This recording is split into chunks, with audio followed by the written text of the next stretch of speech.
안녕하세요. 건강한 세상을 만드는 뉴트리티비 정미열 박사입니다. 오늘은 갱년기 저탄고지는 어떻게 해야 하는지에 대해서 알아보도록 하겠습니다. 갱년기 여성분들의 대표적 불편함을 보면 열감이 있습니다. 어느 때부터인지 침대에서 내려와서 바닥에서 자기 시작을 하죠. 바로 열감 때문에 그렇죠. 제 경우는 대략 40대 중반부터 그런 것 같아요. 또 열감 때문에 잠을 많이 설치시죠. 또 더 먹는 것도 아닌데 자꾸 체중 늘어나고 뱃살도 또 하루가 다르게 증가를 해요. 또 기억력도 떨어지고 불안, 초조, 가슴 두근거림 등등 이러한 증상들을 많이들 겪기도 하시죠. 근데 이 갱년기가 나쁜 것만은 아니더라고요. 이 사춘기 때 이 반항기를 지나고 나면 부모에 대한 이해도도 커지고 다정한 친구가 되는 경우도 있잖아요. 갱년기도 전 마찬가지라고 생각이 들더라고요. 성공적으로 잘 겪고 나면 예전에 비해서 세상과 사람에 대한 이해도도 커지고 그래서 그런지 심적으로 더 여유도 있고 또 어떤 상황이나 사물에 대한 통찰력도 더 커지는 것 같고 직관도 더 증가하는 것 같아요. 뭔가 내가 귀신이 돼가는 거 아니야? 이런 생각이 들 정도로 저는 갱년기를 슬기롭게 지나고 나면 더 좋은 제2의 인생이 펼쳐진다고 생각을 해요. 이러한 변화의 시기에 저탄고지는 보다 수월하게 갱년기를 보낼 수 있게 도와주는 것 같아요. 최소한 제 경우는 그랬습니다. 저탄고지를 한다고 해서 20, 30대처럼 체중이 한 달에 5, 6kg 빵빵 빠지고 막 복근이 드러나서 몸매가 굉장히 예뻐지고 이런 것은 아니지만 전반적인 건강관리, 혈당관리, 혈압 조절도 그렇고 여러 가지 측면에서 건강관리에 좀 도움이 되는 것 같고요. 감정 기복 변화도 감소하는데 도움을 많이 받았습니다. 저탄고지 초반에는 혈당이 많이 낮게 나오죠. 그래서 이 혈당은 내가 앞으로 걱정하지 않아도 되겠다 생각을 했는데 어느 순간 보니까 공복 혈당이 높게 나타나더라고요. 또 케톤도 낮게 나타나고 그런데 반면에 또 식후 혈당은 정상이에요. 당화혈색소도 정상인 분들이 많으시고요. 그래서 이러한 수치들을 보면 이 저탄고지를 내가 제대로 하고 있는 거 맞나? 아니면 이런 것들을 개선하기 위해서는 어떤 걸 해야 되는지 많이 고민도 되고 궁금하기도 하고 이러시죠. 이렇게 이 갱년기 여성분들이 여러 가지 불편함을 겪는 이유, 또 저탄고지를 해도 공복 혈당이 높은 이유, 그 이유는 바로 이 호르몬 변화에 있어요. 이 결과는 제 타액 호르몬 결과인데요. 저도 제 결과를 보고 나서야 이게 갱년기 때문에 이런 증상들을 겪고 있구나 라고 이해가 되었고요. 또 그 원인이 무엇인지도 알게 되었어요. 희한하게도 이 아침 공복 코티솔이 예전에 비해서 많이 높게 나타나더라고요. 갱년기에 에스트로겐이 낮게 나타나는 거는 많이들 아시는 일이고요. 코티솔 변화되는 거, 그 다음에 에스트로겐이 낮아지는 거. 이러한 호르몬 변화 때문에 앞서 말씀드린 갱년기에 다양한 불편 증상을 겪게 되는 것이죠. 저탄고지에도 공복 혈당이 높게 나타나고 그 이유도 이 호르몬 변화에서 알 수 있습니다. 코티솔은 부신에서 분비되는, 부신은 이 신장 위에 곡갈처럼 놓여져 있는 거봉 정도 크기의 내분비 기관이죠. 이 부신에서 분비되는 스테로이드계 호르몬이고요. 스트레스 받았을 때 증가하기 때문에 스트레스 호르몬으로 알려져 있기도 해요. 저는 코티솔을 어떻게 보냐면 한마디로 요약한다면 전 생존 호르몬이라고 설명드리고 싶어요. 코티솔은 우리를 살아있게 하는 메스터 호르몬이거든요. 만약에 이 코티솔이 없다면 우리는 하루 만에 사망에 이를 수도 있습니다. 에스트로겐은 난소에서 분비되는 대표적인 여성 호르몬이고 번식 호르몬이죠. 이 생존과 번식에서 필수 역할을 하는 이 코티솔과 에스트로겐은 지방 대사에서도 아주 중요한 역할을 해요. 이 코티솔은 이제 근육 밑에 있는 피하 지방을 분해해서 근육 활동에 필요한 에너지원을 공급하는 역할을 하죠. 이 근육 활동은 우리가 먹잇감을 구해오는데 또는 위험 상황에 놓였을 때 도망갈 수 있는 기반이 되죠. 그런데 만약에 코티솔이 피하 지방을 분해시켜 놓았는데 근육이 활동을 하지 않아서 에너지원으로 이 피하 지방 분해된 것을 연소하지 않으면 코티솔은 이 피하 지방 분해된 것을 고스란히 내장 지방으로 쌓이게 해요. 복부에 쌓이게 하는 거죠. 그래서 현대를 살아가는 우리들은 근육 활동이 충분하지 않잖아요. 스트레스는 많은 반면에 그래서 뱃살이 나오는 이유이기도 해요. 반면에 에스트로겐은 내장 지방, 복부 지방을 분해해서 가슴과 엉덩이 부위에 축적시켜 놓는 역할을 해요. 그래서 이 에스트로겐은 임신 시, 수유 시 아기에게 에너지원을 공급하게 준비시키기 때문에 번식 호르몬이라고도 불리는 거죠. 뱃살이 축적될 것이냐 또는 빠질 것이냐의 결정은 여러 가지 요인이 있지만 코티솔과 에스트로겐만 본다면 이 코티솔과 에스트로겐 간의 균형추가 어디에 존재하냐에 따라서 뱃살이 축적될 것이냐 빠질 것이냐가 이제 결정이 된다고 볼 수가 있어요. 이 20, 30대 이제 번식의 가장 좋은 시기죠. 이때는 코티솔보다는 에스트로겐 쪽으로 균형치가 기울어져 있기 때문에 복부에 지방이 쌓이기보다는 분해되는 쪽으로 지방 대사가 흘러가고 내장 지방이 가슴 쪽과 허리 쪽에 가서 쌓이게 돼서 아름다운 이 S라인 굴곡을 보이게 되는 거죠. 저는 이번에 겨울왕국 2에서 엘사를 보면서 와, 이 엘사가 에스트로겐을 많이 분비하는구나 라고 생각을 했어요. 근데 반면에 이제 갱년기로 들어가면 에스트로겐이 떨어지고 상대적으로 이제 코티솔이 더 우위에 서게 되죠. 지방 대사가 복부에 쌓이는 쪽으로 흘러가게 되죠. 그래서 점점점 거미 체형으로 변하게 되는 거죠. 저도 타액 호르몬 결과를 보고 나서야 왜 내가 갱년기 되면서 뱃살이 느는지 그 이유를 알게 되었습니다. 다음으로는 갱년기 여성들이 저탄고지를 함에도 불구하고 아침에 혈당이 높고 케톤 형성이 안 되고 그러면서도 식후 혈당은 정상인 이유, 그 이유를 알아보도록 해요. 그 이유는 갱년기의 코티솔 분비의 특이 패턴에서 찾아볼 수가 있어요. 갱년기 여성들 대부분은 그동안 살아오면서 많은 우여곡절도 겪었고 스트레스도 많이 받았잖아요, 우리. 그래서 부신이 대부분은 고갈된 상황이에요. 그런데 특이하게도 갱년기 들면서 아침 코티솔은 유난히 높게 측정이 돼요. 반면에 낮 동안의 코티솔 분비는 또 낮게 측정이 되거든요. 이러한 코티솔 분비 패턴 때문에 아침에 공복 혈당이 높게 나타나는 거예요. 왜냐하면 코티솔은 당 신생을 촉진해서 혈당을 높이잖아요. 그렇다면 왜 유독 갱년기 들면서 아침 코티솔이 높아지는 걸까요? 제 경우도 그랬거든요. 예전 측정했을 때는 아침 공복 코티솔이 이렇게 높게 나타나지 않았었는데 갱년기 들어서는 더 높게 측정이 되더라고요. 그 이유가 뭘까요? 그 이유를 알아보기 전에 먼저 전형적인 코티솔 분비의 일주기성 리듬을 보기로 해요. 코티솔은 아침에 가장 높게 피크 수준으로 분비가 되거든요.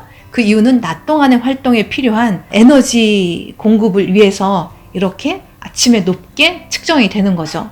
반면에 밤 12시부터 새벽 4시 정도까지는 하루 중에서 코티솔 분비가 가장 낮은 수준으로 유지가 돼요. 이렇게 낮게 유지되면서 이제 죽은 듯이 잠에 이제 골아 떨어질 수가 있는 것이죠. 그런데 갱년기 여성분들은 새벽에 너무 낮게 유지가 되다 보니까 문제가 되는데 어떤 문제가 있냐면 새벽에는 우리가 이제 저녁 식사한 시간으로부터 상당히 시간이 흐른 시점이잖아요. 그래서 혈당이 좀 떨어지는 시점인데 이때 정상 혈당을 유지할 수 있는 거는 이 코티솔이 당 신생을 통해서 혈당을 높이기 때문인데 갱년기에는 이 새벽 코티솔이 너무 낮다 보니까 당 신생이 원활하게 진행되지 않고 그 결과 저혈당 상태에 빠지게 되죠. 갱년기 여성분들이 새벽에 저혈당 상태에 빠지는 또 다른 이유가 있는데요. 이 갱년기 시점 되면 웬만해선 다 인슐린 저항성이 있게 되잖아요. 그래서 간에 지방이 좀 어느 정도 끼어 있게 돼요. 지방간 진단 정도까지는 아니지만. 그래서 간에 글리코겐이 저장할 공간이 부족해요. 이 간의 글리코겐은 저혈당 상태일 때 글리코겐이 분해됨으로써 포도당이 혈류로 방출이 되고 그래서 혈당이 상승되는 효과를 가질 수가 있는데 갱년기 여성분들이 간의 글리코겐이 충분히 저장돼 있지 않다 보니까 새벽에 포도당이 혈류로 방출이 제대로 안 되고 그 결과 또 저혈당 상태에 빠지게 되곤 합니다. 그래서 이중으로 갱년기 여성분들은 새벽에 저혈당 상태에 빠지게 되죠. 근데 이 새벽에 이 저혈당은 이 뇌에 굉장히 강력한 스트레스로 작용이 돼요. 왜냐하면 혈당은 뇌의 에너지 공급원이 되는데 혈당이 떨어진다는 것은 내 생명이 위태롭다라는 신호로 뇌에 작동이 되기 때문에 엄청난 스트레스가 되는 거죠. 그래서 뇌는 교감신경을 흥분시키고 부신을 각성시켜서 부신에서 코티솔을 분비시키고 또 교감신경 활성을 통해서 아드레날린 분비를 촉발을 시켜서 우리 몸이 굉장히 큰 각성 상태에 빠지게 돼요. 그래서 갱년기 여성분들이 새벽에 자지 못하고 깨어있게 되는 것이에요. 또한 아침에 이 코티솔이 높게 나타나고 그 결과 아침 공복 시에 혈당이 높게 측정되고 케톤도 낮게 나타나는 것이죠. 이제 왜 우리가 저탄고지를 해도 아침에 혈당이 높게 나타나고 케톤이 낮고 또 식후 혈당은 정상이고 새벽에 왜 이렇게 자꾸 깨게 되는지 그 이유를 아셨죠? 우리 이유를 알았으니까 그 원인을 해결하는 식사 또 생활 습관 하면 되겠죠. 갱년기 여성분들은 본질적으로 부신 활성이 낮은 느린 대사이기 때문에 당신생이 잘 안 돼요. 그래서 저탄고지를 하되 탄수화물을 충분히 먹어줘야 돼요. 탄수화물을 매끼 한 50g 정도, 탄수식품으로 50g이에요. 대략 한 4분의 1 공기 정도 되겠네요. 이 정도를 먹어줘야지만 부신에 스트레스가 안 되고 부신 회복에도 도움이 됩니다. 또한 불포화 지방산을 충분히 먹어줘서 인슐린 저항성을 개선시켜주는 것도 아주 중요해요. 이 혈당 떨어뜨리게 하고 케톤 형성하는데요. 저는 올리브유를 매끼 한 테이블 스푼 한 15ml 정도 추가해서 먹게 권하고 있고요. 또 일주일에 최소한 한두 번은 생선을 먹는 게 좋을 것 같아요. 또 익힌 야채를 충분히 먹게 제가 잔소리같이 얘기를 하는데요. 이 익힌 야채를 먹는 거는 식이섬유소를 먹는 게 아니라 각종 다양한 미네랄을 먹음으로써 대사를 활성화시키는 효과를 얻기 위한 것이죠. 또한 이 익힌 야채 속에 다양한 파이토케미칼 또 미네랄들은 그 각성된 교감신경이나 흥분된 부신을 차분하게 진정시켜주는 효과도 있어요. 그래서 공복 혈당 떨어뜨리는데 또 케톤 올리는데 이 익힌 야채는 굉장히 탁월한 효과를 줘요. 매끼 한 2컵 분량 정도를 먹어주면 좋겠습니다. 또한 이 새벽에 저혈당 상태에 빠질 수가 있으니까 저녁에 탄수 포함된 간식을 조금 먹어주는 것도 큰 도움이 돼요. 단호박에 치즈 곁들인다던가 고구마에 버터, 견과류 이런 것들을 저녁 간식으로 수면 전에 먹어주면 수면 개선에 좀 도움이 되더라고요. 저는 단순당 위주의 음료나 간식은 저녁에 먹는 거는 권하지 않아요. 오히려 이러한 단순당 위주의 음료나 간식은 오히려 교감신경을 더 흥분시킬 수 있거든요. 또한 이 에스트로겐 부족을 보완하는 식사도 아주 중요하죠. 그래서 저는 갱년기 여성분들은 콩을 섭취하셨으면 좋겠어요. 이 가공된 콩단백질 파우더보다는 이 잡곡밥 형태나 두부, 낫또 형태로 이 콩을 섭취하시면 이소플라본이 공급돼서 에스트로겐 부족이 어느 정도 완화가 되죠. 저는 이 잡곡밥 형태로 콩을 충분히 넣어서 매끼 한 50g 정도? 콩이 50g이가 아니라요. 잡곡밥 형태가 매끼 한 50g 정도를 먹고 있습니다. 영양제도 저는 적극적으로 이용하는 편인데요. 종합 영양제는 기본적으로 먹고요. 이 갱년기 여성분들한테 인슐린 저항성 완화하는데 그럼으로써 뱃살도 완화하는데 도움이 되는 영양제가 저는 오메가3라고 생각을 해요. 특히 식물성 오메가3보다는 생선 근원의 오메가3를 하루에 EPA, DHA 기준 1 내지 2g이요. 그러니까 오메가3 캡슐이 1 내지 2g이 아니라 EPA, DHA 기준이에요. 그 다음에 제가 또 도움 많이 받은 영양제가 칼슘과 마그네슘이에요. 제가 아침에 출근을 해서 일을 하려다 보니 커피를 아침에 출근하다 마셨었거든요. 이 커피를 마시고 나면 막 가슴이 두근거리더라고요. 그때 제가 칼슘을 하루에 한 700mg, 마그네슘도 하루에 한 300-400mg을 먹었어요. 그 뒤에 가슴 두근거림이 없어졌고 혈당도 내려가는데 도움을 많이 받았거든요. 또한 이노시톨, 레시틴, 얘네들은 세포막의 인지질 구성 성분으로서 좀 마음을 차분하게 하는데 도움을 많이 주더라고요. 저는 레시틴은 파우더 형태로 하루에 한 10g 정도를 먹었어요. 이러면서 마음이 되게 차분해졌고 또 이 혈당도 잡혀가기 시작을 하더라고요. 또 제가 이용한 영양제 중에 레스베라트롤이 있어요. 이것은 포도나 또 블루베리 이런 베리류의 풍부한 폴리페놀인데요. 항산화, 항암, 항노화 작용으로 이 장수를 이끄는 성분으로도 널리 알려져 있거든요. 근데 이 레스베라트롤의 구조를 보니까 에스트로겐 구조와 상당히 유사해요. 그래서 저는 거기에 착안해서 이거를 먹으면 내 부족한 에스트로겐이 좀 보완되지 않을까 해서 먹었거든요. 확실히 이 레스베라트롤 먹고 나니까 뱃살이 좀 들어가는 느낌을 받았어요. 그래서 제가 저희 키토 카페 타액 호르몬 공부했을 때 이 에스트로겐 낮은 분들께 레스베라트롤 가입했었거든요. 저는 갱년기 여성분들 시도해 볼 만한 보충제라고 생각을 해요. 운동, 아까 코티솔이 피하 지방을 분해해서 근육 활동에 쓰게끔 한다고 했잖아요. 그런데 근육을 움직여주지 않으면 그 분해된 피하 지방이 고스란히 가서 복부에 쌓인다고 했잖아요. 그래서 적절한 운동 정말 필요한 것 같아요. 저는 가장 부족했던 게 이 운동이었던 것 같아요. 직장과 집안 살림에 많은 시간을 보내다 보니까 사실 운동할 시간을 크게 갖지를 못했었거든요. 그러다가 그 지지난 영상인가요? 키슬림과 영상을 준비하면서 운동의 소중함을 절실하게 절감을 했고 요즘 스트레칭과 홈트레이닝 조금씩 하고 있거든요.